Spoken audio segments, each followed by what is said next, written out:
parc automobile, etc. Donc ça, c'est une vraie gabegie. Donc effectivement, vous nous disiez tout à l'heure, faites ce que je dis, mais faites pas ce que je fais.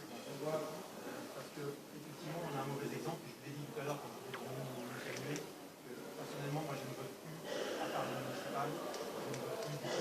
J'ai voté blanc. J'ai voté, j'ai voté à un moment donné, comment il s'appelle, Bayrou. Bayrou, moi je sais pas, on en entend pas parler.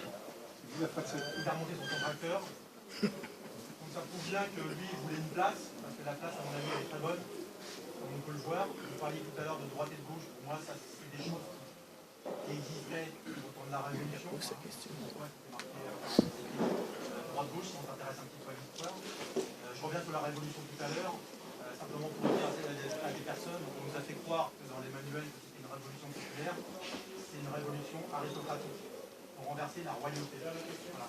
Ça fait partie des mensonges qu'on nous inculque à l'école aussi. La désinformation, je disais tout à l'heure, on nous dit n'importe quoi, la presse, vous disiez ces imbéciles de la presse. La presse, on leur dit de dire certaines choses. Ceux qui ne sont pas dans la ligne de conduite, la presse, elle est verrouillée par la finance. On ne peut pas prendre quelqu'un de question. C'est pas une question.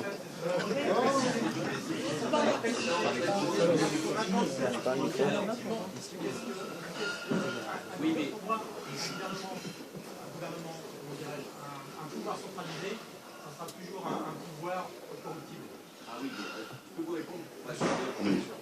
Je ne veux pas être trop long, mais juste, je comprends votre colère, votre dégoût, votre lassitude, mais en même temps, j'ai envie de vous dire que les partis du système ne rêvent que de ça.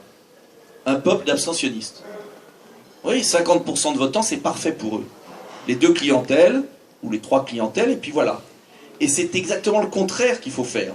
Moi, je ne suis pas là simplement pour dire « ça va pas », ça je partage. Mais mon boulot, en tout cas d'homme politique, compte tenu de ce que je vois et la position que j'ai la chance d'avoir, parce que j'estime que c'est un honneur, c'est de proposer une voie de sortie de crise. Et pour cette sortie de crise, moi j'ai besoin que les gens aillent voter. Je suis même, je vais vous dire, pour le vote obligatoire. Je vais vous choquer peut-être. Je suis pour le vote obligatoire.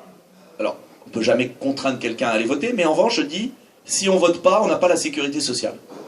Ça veut dire quoi? C'est un peu raide, mais c'est de dire, la sécurité sociale, c'est être soigné gratuitement, enfin pas toujours malheureusement, mais du moins quand même on a la chance, malgré tous les défauts, d'avoir un système que beaucoup de pays nous envient, parce que y a des cotisations, etc. Si on profite de la sécurité sociale, c'est qu'on profite de choix publics, qui ont été faits, qu'on le veuille ou non. Alors après on peut voter blanc. Et s'il y avait 40% de vote blanc, je pense que ça ferait mal. Vous voyez ce que je veux dire? Il a un culot. Non, mais maintenant elles vont être comptées.